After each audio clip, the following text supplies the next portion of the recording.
Friends, welcome to my channel. तो आज के वीडियो में हम लोग देखने वाले हैं फिजिक्स का पहला चैप्टर यानी यूनिट के से जितने क्वेश्चन बने हैं पेपर में पूछे गए हैं प्रीवियस से, वो सारे क्वेश्चन को हम लोग देखने वाले हैं। तो चलिए अपनी वीडियो को स्टार्ट करते हैं और लास्ट में आप लोग कमेंट जरूर कीजिएगा कि इसमें से आपके कितने क्वेश्चन सही हो रहे हैं। तो आज देखिए पहला क्वेश्चन पूछा गया है कि निम्नलिखित में से कौन सा मूल भौतिक राशि है। देखिए इसमें हम लोग ज्यादा डीप तक इसका डिस्कशन नहीं करेंगे क्योंकि हम लोग थ्योरी की क्लासेस पढ़ रहे हैं, तो उसमें हम लोग बहुत डिटेल से पढ़ रहे हैं। इसमें हम लोग का टारगेट है कि कितना ज्यादा हम लोग क्वेश्चन को रिवीजन कर सकते हैं। तो चलिए पहला क्वेश्चन है कि निम्नलिखित में से कौन सी मूल भौतिक राशि है। तो यानी 7 मूल राशियां होती है, उसमें से बताना कौन है। तो बल, वेग, कार्य, विद्युत धारा। तो सही आंसर आप लोग का हो जाएगा विद्युत धारा। अगला क्वेश्चन देखिए, यहाँ पे शक्ति का मात्रक क्या होता है। तो शक्ति का मात्रक वाट होता है। और देखिए यहाँ पे आवृत्ति का मात्रक हर्ट्ज होता है। यहाँ पे देखिए कौन सा हो सकता है। तो यानी हर्ट्ज होता है, वोल्ट। शक्ति का वाट होता है, तो यहाँ पे सही आंसर हो जाएगा वाट हो जाएगा। वोल्ट मीटर का वोल्ट होता है, इसका आवृत्ति का हर्ट्ज होता है। अगला क्वेश्चन देखिए, अगला क्वेश्चन क्या पूछा गया है। विद्युत शक्ति की इकाई क्या है, यानी विद्युत शक्ति पावर की यूनिट पूछा गया है। तो यहाँ पे आपका सही आंसर कौन सा हो जाएगा। आंसर आप लोग का वाट हो जाएगा। अगला क्वेश्चन देखिए, अगला क्वेश्चन क्या पूछा गया है। अगला क्वेश्चन पूछा गया बल का मात्रक क्या होता है। न्यूटन होता है और या सीजीएस में डायन होता है। तो सही आंसर हो जाएगा न्यूटन। अगला क्वेश्चन देखिए, कार्य का मात्रक क्या होता है। तो जूल होता है। सही आंसर ऑप्शन ए हो जाएगा। अगला क्वेश्चन देखिए, आवृत्ति मापा जाता है। तो आवृत्ति को हर्ट्ज में मापा जाता है, यानी 1 सेकंड में जितना कंपन होता है उसे हम फ्रीक्वेंसी यानी आवृत्ति कहते हैं। हर्ट्ज में क्या मापा जाता है। तो हर्ट्ज में हम फ्रीक्वेंसी यानी आवृत्ति मापा जाता है। अगला क्वेश्चन देखिए, चालक का विद्युत प्रतिरोधकता की इकाई क्या है, यानी प्रतिरोधकता की इकाई क्या है पूछा गया है। तो देखिए यहाँ पे ओम नहीं होगा, ये ओम प्रतिरोध का है, वो प्रतिरोधकता का ओम मीटर होता है। तो यानी उपयुक्त में से कोई नहीं होगा। अगला क्वेश्चन देखिए, यहाँ पे देखिए पूछा है ओम मीटर किसका मात्रक है। तो यहाँ पे सही हो जाएगा प्रतिरोधकता का मात्रक है। अगला क्वेश्चन देखिए, प्रकाश वर्ष इकाई है। तो प्रकाश वर्ष किसकी इकाई है, दूरी की इकाई है। तो सही आंसर ऑप्शन ए हो जाएगा। अगला क्वेश्चन देखिए, प्रकाश वर्ष मात्रक है। तो प्रकाश वर्ष किसका मात्रक है, दूरी का मात्रक है। और सबसे बड़ी दूरी नापने वाला यंत्र पारसेक होता है। अगला देखिए, प्रकाश वर्ष होता है वह वर्ष जिसमें कार्यभार हल्का हो, वह प्रकाश द्वारा 1 वर्ष में चली गई दूरी या सूर्य तथा पृथ्वी के बीच की औसत दूरी, या वह वर्ष जिसमें सूर्य का प्रकाश अधिकतम रहा हो। तो सही ऑप्शन आपका सी हो जाएगा क्योंकि प्रकाश दूरी मापता है। अगला देखिए, अगला क्वेश्चन क्या पूछा गया है। अगला क्वेश्चन पूछा है प्रकाश वर्ष निम्नलिखित में से इकाई है। तो किसकी इकाई है, दूरी की इकाई है। अगला क्वेश्चन देखिए, यहाँ पे पूछा गया कि प्रकाश वर्ष मात्रक इकाई है किसका है। तो देखिए ये क्वेश्चन कितने तरह से पूछा गया है, दूरी का है। अगला क्वेश्चन देखिए, प्रकाश वर्ष है। तो ये क्या है, किसका हो जाएगा, दूरी का हो जाएगा। तो देखिए किस ऑप्शन में दिया है, वह दूरी जो प्रकाश 1 वर्ष में तय किया जाता है। ऑप्शन बी सही हो जाएगा। खगोलीय दूरी प्रकाश वर्ष में मापे जाने के कारण निम्नलिखित में से कौन सा है। तो यहाँ पे सही आंसर हो, तारकाएं पिंड के बीच की दूरी परिवर्तित नहीं होती है।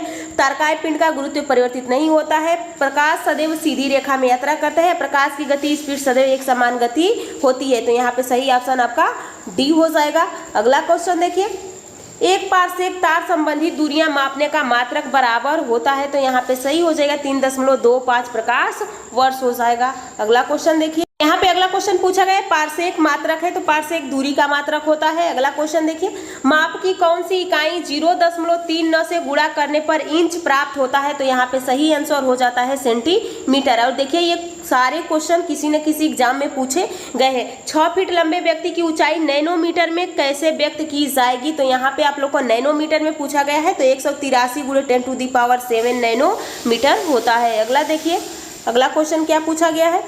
1 नैनोमीटर होता है। तो 10⁻⁷ को नैनोमीटर कहते हैं, 10⁻⁻6 को माइक्रो कहते हैं। अगला देखिए,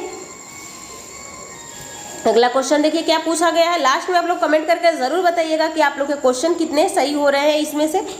देखिए 1 नैनोमीटर बराबर होता है 10⁻⁹ मीटर हो जाएगा। अगला देखिए, एम्पियर मापने की इकाई है। तो एम्पियर में हम क्या मापते हैं, एम्पियर में हम धारा मापते हैं, यानी विद्युत धारा मापा जाता है। अगला देखिए, मेगावाट बिजली के नापने की इकाई है जो उत्पादित की जाती है। अगला क्वेश्चन देखिए, सूची यहाँ पे मिलान करना है। तो यहाँ पे आप मिलान कीजिए।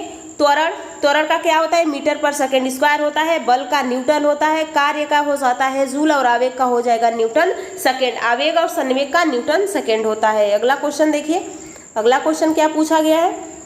अगला क्वेश्चन पूछा गया है कि निम्नलिखित एसआई यूनिट में कौन सा सही सुमेलित नहीं है। तो यहाँ पे पूछा गया है कि बताइए कौन सा सही सुमेलित नहीं है। तो कार्य का जूल होता है, बल का न्यूटन होता है, दाब का डायन नहीं होता है, दाब का पास्कल होता है। तो यही आपका सही हो जाएगा। द्रव्यमान का किलोग्राम होता है, तो ऑप्शन डी सही हो जाएगा। अगला क्वेश्चन देखिए, निम्नलिखित में से किस राशि का मात्रक नहीं होता है। तो मात्रक आप लोग का विकृति का मात्रक नहीं होता है, तो ऑप्शन बी यानी सी सही हो जाएगा। अगला क्वेश्चन देखिए, यहाँ पे पूछा गया है, यहाँ पे भी आपको मिलान करना है। तो यहाँ पे मिलान कीजिए, वाट शक्ति का होता है यानी ये 4 आ जाएगा। नॉट और कैलोरी, तो कैलोरी ऊष्मा का हो जाएगा। और नाट और नाटिक मिल, तो ये आप लोग का, तो यहाँ पे आपका सही हो जाएगा वाट का शक्ति, कैलोरी का ऊष्मा, नॉट का समुद्री जहाज का और नाटिक मिल नौ संचालन का। अगला क्वेश्चन देखिए, अगला क्वेश्चन क्या पूछा गया है। अगला क्वेश्चन देखिए, यहाँ पे पूछा गया है, यहाँ पे भी मिलान करने वाला ही दिया गया है। तो इसको मिलान कीजिए। देखिए यहाँ पे जूल हम यानी हम किसको जूल में मापते हैं, यानी पूछा गया कैलोरी, एम्पियर, वाट, वोल्ट। तो वाट किसका होता है, शक्ति का मात्रक क्या होता है, वाट होता है। धारा का मात्रक एम्पियर होता है। उसके बाद यहाँ पे विभवांतर का वोल्ट हो जाएगा। कैलोरी का यहाँ पे आप लोग का यानी कैलोरी का हो जाएगा। यहाँ पे मिलान कीजिए, जूल का कार्य हो जाएगा, एम्पियर का धारा हो जाएगा, वाट का शक्ति हो जाएगा, वोल्ट का विभवांतर हो जाएगा, कैलोरी का ऊष्मा हो जाएगा। ये आप मिला सकते हैं कि किस ऑप्शन में दिया है। तो यहाँ पे आपका सही हो जाएगा ऑप्शन सी। अगला क्वेश्चन देखिए, अगला क्वेश्चन यहाँ पे देख सकते हैं, नाट जहाज की चाल मापी जाती है, नाटिक मिल में नौ संचालन में प्रयुक्त दूरी मापी जाती है। पूछा है इसमें कौन सा सही नहीं है। एंगस्ट्रॉम में प्रकाश की तरंग दैर्घ्य मापी जाती है, प्रकाश में समय मापन की इकाई है। तो यहाँ पे आपका समय मापन की इकाई नहीं है। ये किसकी इकाई है, अभी ऊपर आप लोगों ने पढ़ा है, दूरी की इकाई है, यानी ये दूरी की इकाई है, ना कि समय की है। यही सही हो जाएगा। अगला क्वेश्चन देखिए, एंगस्ट्रॉम इकाई है। एंगस्ट्रॉम में हम तरंग दैर्घ्य को किस में मापते हैं, एंगस्ट्रॉम में मापते हैं। अगला क्वेश्चन देखिए, 1 हॉर्स पावर कितने वाट के बराबर होता है, 746 वाट के बराबर होता है। अगला क्वेश्चन देखिए, अगला क्वेश्चन क्या पूछा गया, यहाँ पे भी फिर से आपको मिलान करने वाला है। अगर ऐसे क्वेश्चन आ जाए तो आप एक दो आपको अगर पता है तो उसको मिलान कीजिए। उसके बाद ऑप्शन को मिलाइए कि कौन सा मैच कर रहा है। यहाँ पे देखिए, दाब का पास्कल होता है, ऊर्जा का जूल होता है, तरंग दैर्घ्य का एंगस्ट्रॉम होता है, उच्च वेग का मैक नंबर होता है। तो ये तो पूरा सही है, आप मिलान किया गया है। अगला क्वेश्चन देखिए, अगला क्वेश्चन जूल ऊर्जा से उसी तरह संबंधित है जैसे पास्कल। तो पास्कल किससे संबंधित है, तो यहाँ पे सही ऑप्शन हो जाएगा दाब से यानी प्रेशर से। अगला क्वेश्चन देखिए, 1 माइक्रोन बराबर होता है। तो 1 माइक्रोन बराबर हो जाता है 1/में 1000 मिलीमीटर। अगला क्वेश्चन देखिए, अगला क्वेश्चन देखिए क्या पूछा गया है। अगला क्वेश्चन यहाँ पे दिया गया है, 1 माइक्रोन लंबाई प्रदर्शित करता है। तो 10⁻⁻6 सेमी, 10⁻⁴ सेमी। अगला क्वेश्चन देखिए, यहाँ पे निम्नलिखित में से कौन सा युक्ति सम्मिलित नहीं है। तो डेसिबल ध्वनि की प्रबलता है, अश्व शक्ति शक्ति का है, यहाँ पे समुद्री मील नौ संचालन की दूरी है, सेल्सियस ऊष्मा की इकाई है। तो सेल्सियस ऊष्मा की इकाई नहीं है, ये तापमान की इकाई है। तो यही आपका सही हो जाएगा, यानी इसमें हम तापमान मापते हैं। अगला देखिए, अगला क्वेश्चन क्या पूछा गया है, निम्नलिखित में से कौन सी एक ऊष्मा की इकाई नहीं है। यानी यहाँ पे आप ध्यान दीजिएगा, पूछा है नहीं है। तो कैलोरी है, किलो जूल है, किलो कैलोरी है, वाट नहीं है, वाट शक्ति का होता है। अगला क्वेश्चन देखिए, ऊष्मा की इकाई निम्नलिखित में से कौन नहीं है। तो यानी ऊष्मा की पूछा गया है। तो यहाँ पे देखिए सेंटीग्रेड, कैलोरी और अगला ऑप्शन देखिए सही आंसर तो आप लोग का यही हो जाएगा, क्योंकि सेंटीग्रेड नहीं होता। अगला क्वेश्चन पूछा गया है कि 1 किलोमीटर दूरी का तात्पर्य है, यानी यहाँ पे सही हो जाएगा 1000 मीटर। अगला क्वेश्चन देखिए, अगला क्वेश्चन क्या पूछा गया है, 1 पिकोग्राम बराबर होता है। तो 1 पिकोग्राम 10⁻⁻12 ग्राम के बराबर होता है। अगला देखिए, पास्कल इकाई है। तो पास्कल इकाई किसकी है, तो पास्कल दाब की इकाई है। अगला क्वेश्चन देखिए, दाब की इकाई क्या होता है। तो दाब का सूत्र क्या होता है, P बराबर दाब का होता है, यानी यह बराबर एरिया, यानी दाब बढ़ेगा तो एरिया घटेगा, एरिया बढ़ेगा तो दाब घटेगा। तो बल का न्यूटन और इसका क्षेत्रफल हो जाएगा, यानी एरिया का क्षेत्रफल। तो क्षेत्रफल को हम किस में नापते हैं, मीटर में नापते हैं। तो यहाँ पे सही का ऑप्शन क्या हो जाएगा, न्यूटन मीटर। न्यूटन प्रति मीटर हो जाएगा, ना कि न्यूटन मीटर। ध्यान दीजिएगा, न्यूटन प्रति मीटर हो जाएगा। अगला देखिए,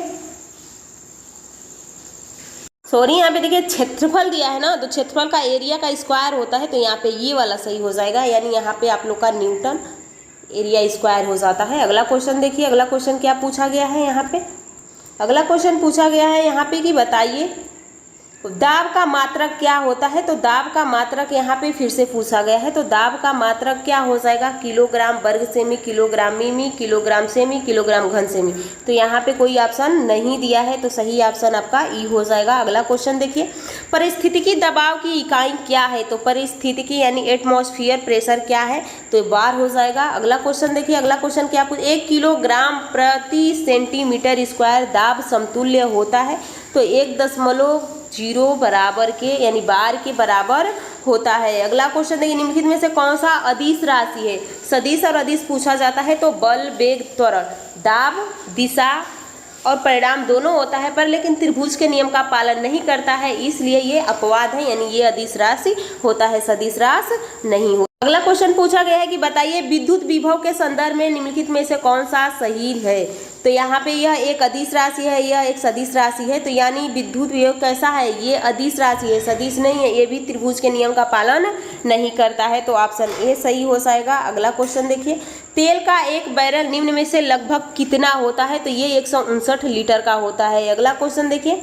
लंबाई की न्यूनतम इकाई क्या है, तो लंबाई की न्यूनतम इकाई फर्मी मीटर है। अगला क्वेश्चन देखिए, यहाँ पे दिया पूछा गया है, अगला क्वेश्चन बताइए कौन सा सही हो जाएगा। यहाँ पे मिलान करने वाला क्वेश्चन आया है, तो यहाँ पे देखिए, यहाँ पे आपको मिलान करना है, तो दाब का बार हो जाएगा। अगर आपको नहीं सारा पता है तो आप एक को मिलाइए, उसके बाद आप ऑप्शन के मिलाइए किसमें ये मिल रहा है। उसके बाद रिएक्टर, भूकंप की तीव्रता, बाइट और क्यूसेक, तो यहाँ पे बाइट कंप्यूटर का हो जाता है। अगला देखिए, यहाँ पे क्यूसेक प्रवाह की दर हो जाएगा, तो यहाँ पे आपका मिलान हो जाएगा। यहाँ पे देखिए क्यूसेक आ जाएगा आप लोग का प्रवाह की दर पर, बाइट आ जाएगा आप लोग का यहाँ पे सही हो जाएगा कंप्यूटर, उसके बाद रिएक्टर, भूकंप और बार, दाब, तो यहाँ पे आपका सही आंसर हो जाएगा ऑप्शन बी। अगला क्वेश्चन देखिए, अगला क्वेश्चन क्या पूछा गया है, क्यूसेक में क्या मापा जाता है, तो क्यूसेक में हम क्या मापते हैं, जल का बहाव मापते हैं क्यूसेक के द्वारा।